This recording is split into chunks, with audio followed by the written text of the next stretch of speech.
ça va, on ne peut pas utiliser chaque jour une classification. On doit un petit peu s'accommoder avec une ou deux pour mieux les apprendre, mieux les connaître et mieux également les pratiquer. Il faut savoir qu'il n'y a aucune classification qui est supérieure à l'autre. Celle de Paris, elle est recommandée parce que déjà, on utilise uniquement la lumière blanche.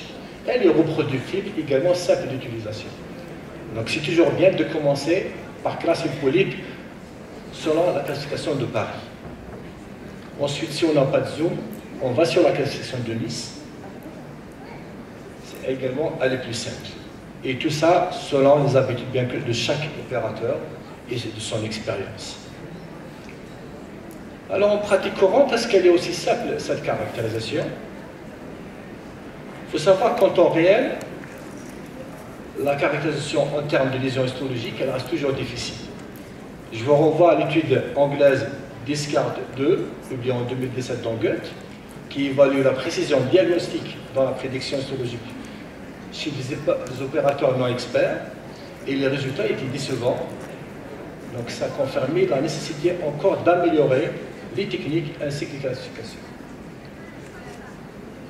Cette année, donc ce mois de janvier, est sorti Discard 3, donc, qui est une étude de faisabilité, une étude prospective, et qui évalue la mise en œuvre ainsi que l'assurance qualité d'une stratégie Risiking et jeter tous les polypes de moins de 10 mm. Est-ce que, en faisant ça, donc là, dans cette étude, on a essayé de chercher sur un nombre de 184 cas d'erreurs diagnostiques optiques par rapport à l'histologie, de chercher les causes d'erreurs de diagnostic optique.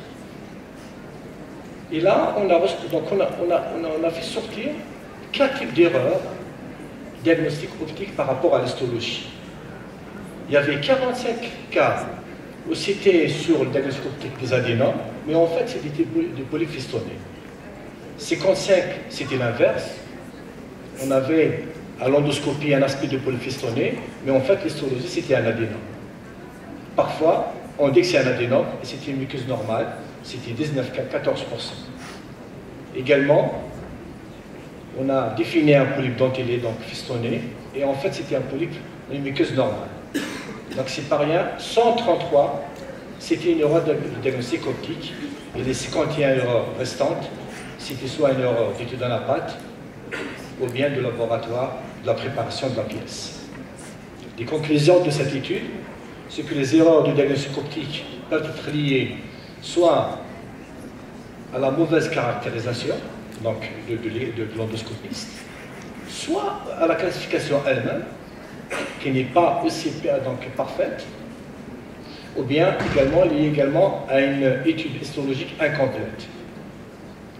Durant cette étude, on a fait ressortir également un sous-groupe de polypes fistonnés qui fréquemment ont été pris à tort comme des adénomes. On appelle ça les pseudo-adénomes avec la classification du Nice.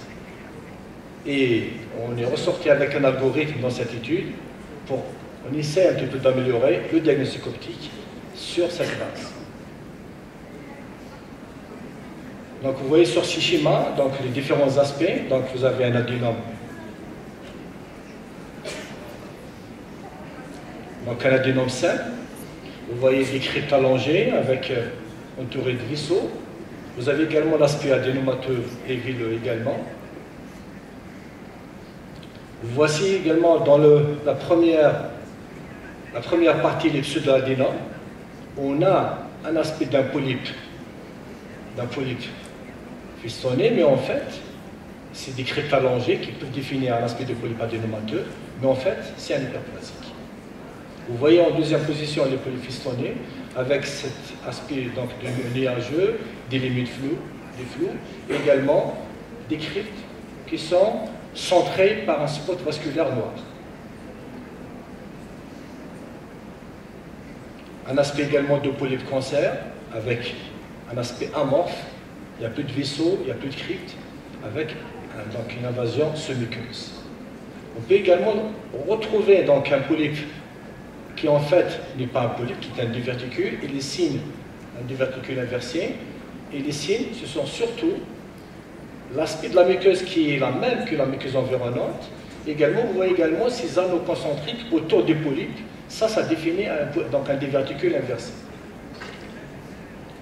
Voici l'algorithme Descartes 3, donc, qui essaie un petit peu de mieux caractériser. Donc, devant un polype, on utilise la classification de Nice. Si on a tous les critères de Nice pour définir polype hyperplasique ou adénomateux, tant mieux. Mais si les critères sont insuffisants, on doit rechercher certains signes et certains critères qui peuvent donc nous mettre dans une case ou dans une autre. Par exemple, vous avez cet aspect de signe de vallée, donc vous avez un aspect de dépression, une petite dépression au centre. Ça, c'est en faveur d'un adénome. Quand vous voyez de la fibrino, donc au sommet, ça peut être également en faveur d'un polype inflammatoire. Et également, ce qu'on appelle le pseudo-adénome, vous avez des cryptes allongées, mais il n'y a pas de vaisseau, et la surface, elle est régulière sans vaisseau. Ça, c'est le pseudo-adénome, c'est le polype donc festonné.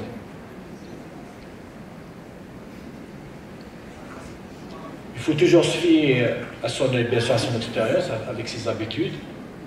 Il faut toujours également utiliser la même classification, essentiellement Paris, Nice ou bien Saint-Lô. Vous voyez ici un polype hyperplasique, un Saint-Lô, un connect, un H, soit à la lumière blanche, soit après donc coloration. La même chose ici également, un polype hyperplasique, qu'on voit mieux quand on fait une coloration NBA. Un adénome, on voit bien les cryptes qui sont entourées de vaisseaux, des cryptes qui sont régulières. La même chose ici également, surtout après avoir injecté où les cryptes sont plus apparentes, également avec une meilleure caractérisation. Il faudra faire attention parce qu'il ne faut pas tenir compte uniquement de la taille. Parfois, on peut y aller sur des petits cancers, des petits polypes qui sont en fait des cancers, et prendre le temps d'examiner la surface, la vascularisation et les cryptes. Vous voyez ici des petits cancers, donc avec un aspect complètement pâle, pas de vaisseau, pas de crypte, et ça c'est des petits cancers. La même chose ici également, vous voyez un SAM 3B, il n'y a plus de crypte, il n'y a plus de vaisseau, c'est des adénocarcinomes anglais.